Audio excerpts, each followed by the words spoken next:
में फंस गई थी। अब उसे अपने परिवार के अलावा निधि के परिवार का खाना भी बनाना पड़ रहा था। लेकिन फिर भी ननद का घर परिवार बसा रहे, इसके लिए वो ये परेशानी भी हंसते हंसते बर्दाश्त कर रही थी।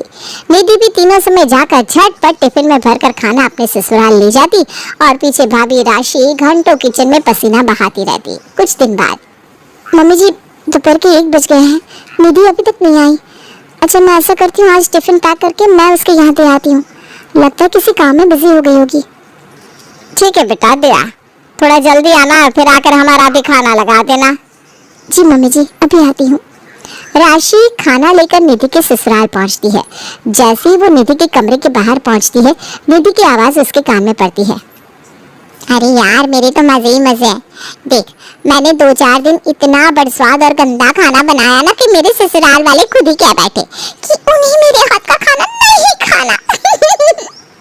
लेकिन तुझे पता है, गड़बड़ होते होते बच्ची, मेरी सास तो पहुंच गई मेरी शिकायत करने मेरे मायके, लेकिन मैंने वहां भी गेम खेल दिया और सारी बाजी ना भाभी की तरफ घुमा दी। अब बेचारी मेरी भाभी तीनों टाइम खाना बनाकर मेरे ससुराल पहुंचाती है और मैं आराम से बैठकर भाभी के हाथ के खाने का मजा लेती हूँ। अब तू बता, होगा कोई मेरे जितना स्मार्ट जो शादी के बाद भी अपनी भाभी के हाथ के स्वादिष्ट खाने का मजा ले रहा हो? ननद की बातें सुनकर राशि के पैरों के नीचे जमीन खिसक जाती है। क्या ये सब निधि की प्लानिंग थी? उसने जानबूझकर मुझे अपने जाल में फंसाया। ठीक है, अगर ये शेर है तो मैं भी सवा शेर हूँ। अब मैं इसे बताती हूँ कि भाभी के साथ खेल खेलने का अंजाम क्या होता है।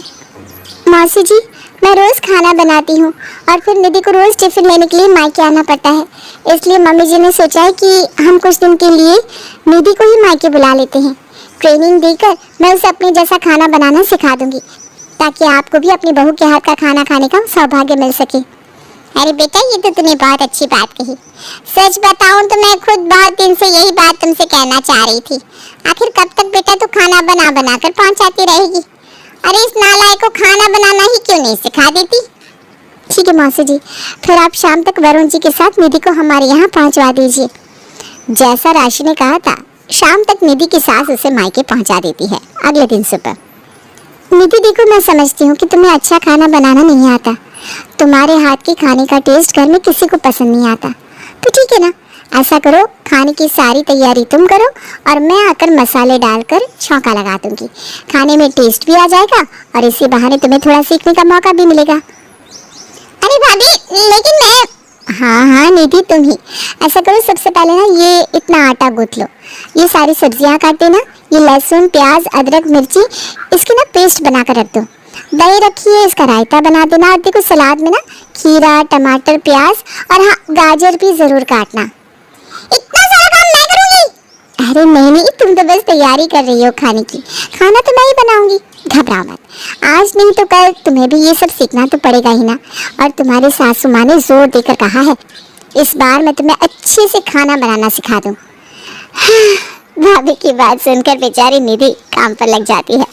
पहले वो ढेर सारा आटा कूटती है, उसके बाद 2 परिवारों के लिए लगने वाली 2 किलो सब्जी काटती है, दही का रायता बनाती है, सलाद काटती है। इतने में भाभी राशि रसोई में आती है। अरे, तुमने अभी तक अदरक लहसुन का पेस्ट नहीं बनाया? बताओ, फिर मैं कैसे सब्जी छौंका लगाऊंगी? अच्छा चलो, ये सलाद छोड़ो, पहले मुझे पेस्ट बना कर दो। राशि एक के बाद एक निधि को काम बताते जा रही थी और इतना सारा काम करते करते निधि का सर घूमने लगा था।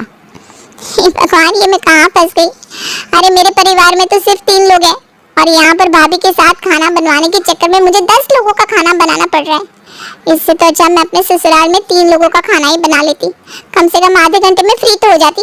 यहाँ तो काम खत्म होने का नाम ही नहीं ले रहा। 2-3 दिन भाभी के साथ जमकर सब्जियां काटने के बाद निधि के होश ठिकाने लग गए थे। भाभी, अब ना मैं बहुत अच्छे से खाना बनाना सीख गई हूँ। मुझे ऐसा लगता है कि आखिर आप कब तक मेरे घर टिफिन बनाकर भेजोगी? अब ना मैं अपने घर का खाना खुद बना लिया करूँगी, अब बिल्कुल टेंशन ना लो। मैं वरुण जी को फोन कर देती हूँ, मैं आज ही अपने ससुराल वापस जा रही हूँ। अरे नहीं निधि, ऐसे कैसे? कम से कम 15-20 दिन तो रुको और देखो, यहाँ मायके में तो तुम्हें आराम ही आराम है। नहीं